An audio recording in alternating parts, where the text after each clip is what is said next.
होने से दसियों लाख की संख्या में सत्संगी प्रेमी भाई बहन मथुरा दरबार में पधारते हैं। उनके रहने ठहरने के लिए वहाँ अलग अलग जिलों के टेंट रावटी डेरे लगाए जाते हैं। भोजन पानी के लिए भी अलग अलग जिलों के वहाँ पर भंडारे चलाए जाते हैं। अरे आपके बदायूं जिले का भी भंडारा आश्रम के अंदर गौशाले के पीछे चलता है।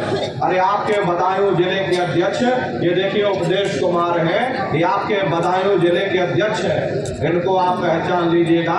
इन्हीं की देख रेख में ये बदायूं जिले में कार्यक्रम हुए हैं, तो वहाँ जो भंडारा चलेगा इन्हीं की देख रेख में चलेगा। आप लोग इनका सहयोग करिएगा, संगत को मजबूत करिएगा और भंडारे के अवसर पर पधारिएगा। अपना बहुत बड़ा आश्रम है प्रेमी भाई बहनों। अपने आश्रम पर गुरु महाराज की एक छोटी सी गौशाला भी है।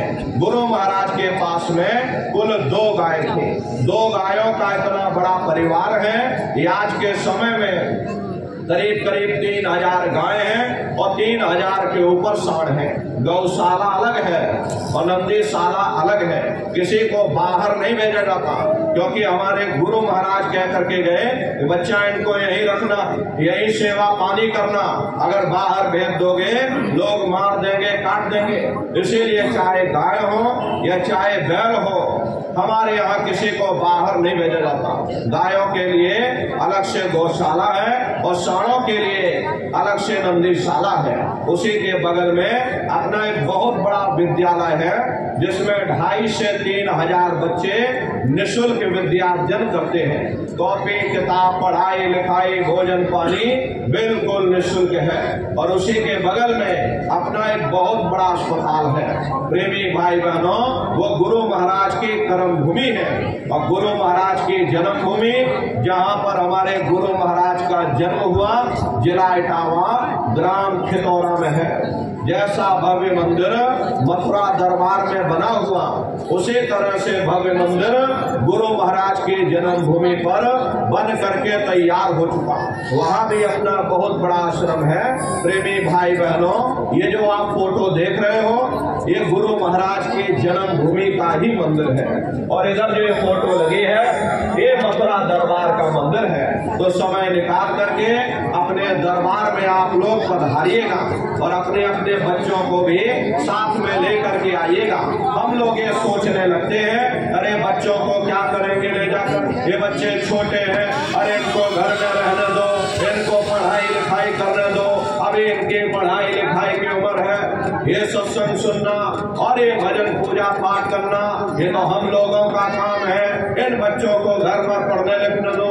प्रेमी भाई बहनों, यहीं पर हम आप धोखा खा जाते। अरे पढ़ाई लिखाई जरूरी है, हम आपकी ये बात मानते हैं कि आज के समय में शिक्षा बहुत जरूरी है। अरे हमको भी गुरु महाराज ने पढ़ाया लिखाया, हमको ये अंगूठा छाप नहीं है। गुरु महाराज ने हमको भी पढ़ाया लिखाया। प्रारंभिक शिक्षा हमारी गुरु महाराज की जन्मभूमि पर हुई, क्योंकि जो गुरु महाराज की जन्मभूमि है वही हमारी भी जन्मभूमि है। 1 से लेके 5 तक हम खितौरा में ही पढ़ाई किए। उसके बाद गुरु महाराज हमको मथुरा ले गए। आगे की पढ़ाई लिखाई गुरु महाराज ने मथुरा में कराई। 10वीं किया, फिर 12वीं किया, फिर BA किया, फिर LLB किया। LLB करके वकील भी बने।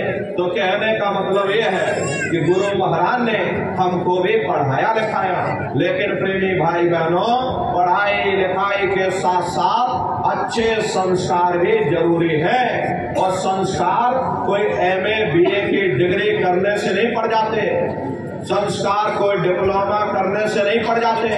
अगर MA BA की डिग्री कर लेने से ही इन बच्चों के अंदर संस्कार पड़ गए होते तो हिंदुस्तान में इतने वृद्धाश्रम न खोले जाते। अरे संस्कार पढ़ेंगे महात्माओं के वचनों से, संस्कार पढ़ेंगे सत्संग के माध्यम से। ये बच्चे देश के भविष्य है। इन बच्चों के अंदर अच्छे संस्कार डालना ये समय की बहुत बड़ी मांग है। अरे आज के समय में बच्चों के अंदर संस्कारों की कमी देखी जा रही, वरना पहले के समय में अकेले माँ बाप अपने 4-4 बच्चों को पाल लेते थे। लेकिन आज के समय में वही 4-4 बच्चे, वही MA BA और डिग्री और डिप्लोमा किए हुए बच्चे अपने माँ बाप को रोटी नहीं खिला पा रहे। शादी हो जाती है, घर परिवार बांट करके रख दिया, जमीन जायदाद बांट करके रख दी, चूल्हा चौका बांट करके रख दिया, यहाँ तक के बेचारे बूढ़े माँ बाप को भी बांट करके रख दिया कि 10 दिन तुम हमारे घर में छोड़ दो और 10 दिन बाद तुम अपने घर ले जाना, रोटी खिलाना। और ये सब क्या है? ये संस्कारों की कमी है। ऐ माताओं बहनों, ये बच्चे तुम्हारी धरोहर हैं, ये बच्चे तुम्हारे जीवन की पूंजी है। अरे अपनी पूंजी को संभाल करके रखिएगा। इन बच्चों को अरे आप बचपन से तैयार करिए, इनको अच्छी शिक्षा देना, इनको अच्छे संस्कार देना, इनको शाकाहारी बनाना, इनको सदाचारी बनाना, इनको चरित्रवान बनाना, और इनको भी तुम राम और कृष्ण बना दो। यही बच्चे बड़े हो करके माँ बाप का नाम रोशन करेंगे, घर और समाज का नाम रोशन करेंगे। इसलिए प्रेमी भाई बहनों, अपने अपने बच्चों के साथ, इस परिवार वालों के साथ आप सभी प्रेमी भाई बहन भंडारे के कार्यक्रम में सपरिवार सादर आमंत्रित है। आप लोग पधारिए।